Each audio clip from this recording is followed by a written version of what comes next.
كل سنة وانتم طيبين. خلاص رمضان على الأبواب، وطبعا أساسي في رمضان السحور الفول والطعمية. عملنا مع بعض مربى الفراولة والزبادي، نعمل بقى بقية السحور. هنعمل النهاردة مع بعض الطعمية بطريقة سهلة وبسيطة جدا، وهنعرف سر اللون والقرمشة وإنها تبقى هشة من جوه. وكمان هنعمل الفول المدمس بطريقة سهلة جدا، وإزاي يبقى لونه فاتح ويبقى مستوي معانا زبدة. تابعي معايا الفيديو للآخر علشان تعرفي الطريقة بالتفصيل. متنسيش تعملي لايك وشير، ويلا نسمي الله ونصلي على الرسول. اللهم صل وسلم وبارك على سيدنا محمد. ونبتدي بالمكونات على طول. هنبتدي اول حاجة نعمل الفول المدمس. انا معايا هنا نص كيلو من الفول المدمس. يا ريت تختاري الحباية لونها فاتح، بس ده بصراحة اللي كان متوفر معايا. كان مخلط كده فاتح على غامق، بس الافضل تكون الحباية بتاعته فاتحة. كل ما الحباية بقت فاتحة كل ما لونه بقى معانا جميل. مغسول مش منقوع، وهقولك ليه بعد شوية. ومعايا ربع كيلو من الفول المدشوش، وتمن كيلو من العدس الأصفر. بس هي دي المكونات بتاعتنا.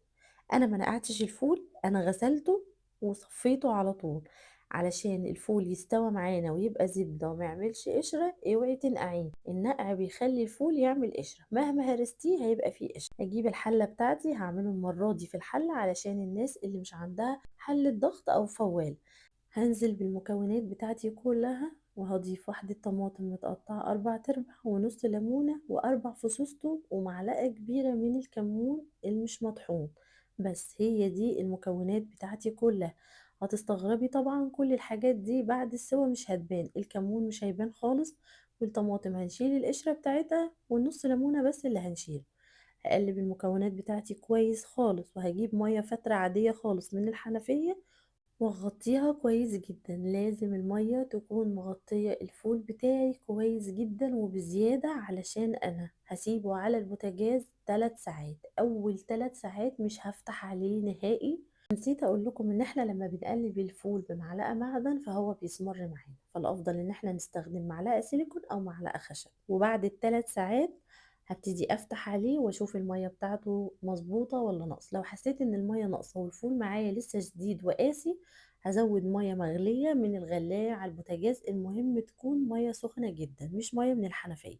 وهغطي عليه تاني وهسيبه. انا بسويه على نار هادية خالص، كأني بسويه في الفوالة بالظبط. هياخد معاكي من 3 ساعات ل3 ساعات ونص. لما تزودي المية كمية حلوة، مش عايزين نفتح عليه علشان كتر الفتح بيخلي لونه يغمق. انا هنا فتحت بعد 3 ساعات، كنت بشوف اخبار الفول ايه. شايفين ما شاء الله لونه حلو زي الفل. بضغط عليه لقيته استوى. حسيت ان انا عايزاه شوية كمان، لان انا من النوع اللي بحب الفول يبقى زبدة جدا. هغطي عليه 10 دقايق كمان، وبعد كده خلاص هيكون جاهز معايا وزي الفل. انا كل ده نار شمعة. خلاص هو استوى معايا كده، هقلبه كويس وطفيت عليه. وهضيف نص ليمونة كده على الوش علشان ما يعملش معايا لون غامق، ويفضل لونه زي ما انتوا شايفين، بدون اضافات، ولا ضفت كركم ولا ضفت اي اضافات. انا عاملاه طبيعي، فول بيتي طبيعي خالص. طبعا بره بيحطوا عليه حاجات علشان لونه وعلشان يستوي بسرعة جدا، وكل الحاجات دي مضرة. هتحسي ان في بعض فولة غامقة، زي ما قلتلك الفول اصلا قبل السوا كان في واحدة غامقة وواحدة فاتحة. انتي لما هتجيبيه من مصر يكون فول بلدي كده ولونه فاتح، هيطلع معاكي كله لون واحد. شايفين ما شاء الله زبدة ومستوي جدا. هنا بعد ما برد معايا خلاص، وهجيب بقى الهاند بلندر بتاعي وهديله ضربتين كده. انا بصراحة بحب الفول يبقى يعني خشن شوية، مش يبقى، ما بحبش اهرسه بالشوكة.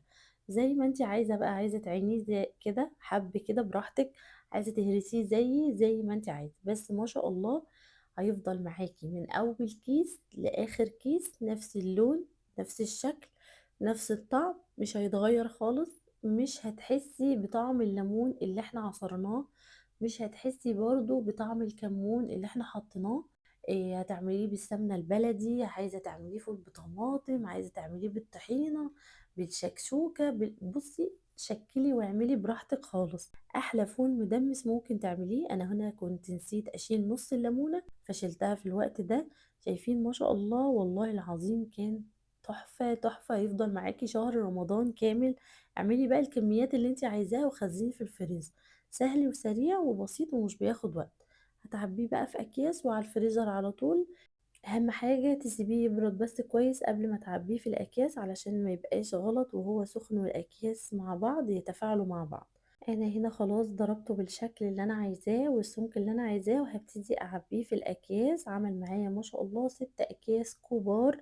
لو رايحين نجيب الكيس من بره هيبقى بقد كده، وهنعمل أحلى طبق فول دلوقتي.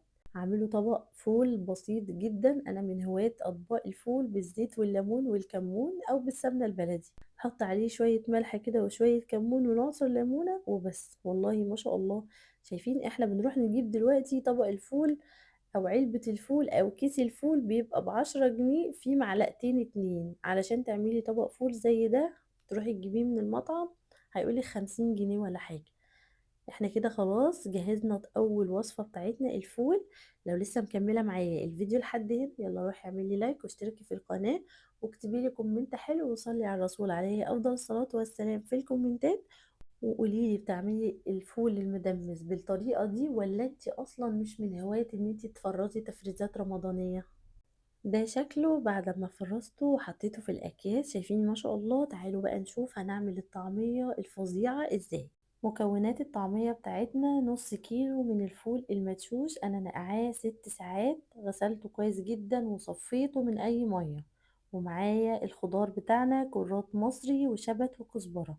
هنستعمل كمية صغيرة جدا من الخضار بتاعنا علشان الخضار كل ما زاد كل ما الطعمية بتاعتنا غمقت واتحرقت مننا وشربت زيت. حاجات بسيطة كده شويات بين ايديكي. وكمان معايا بصلة صغيرة و10 فصوص توم.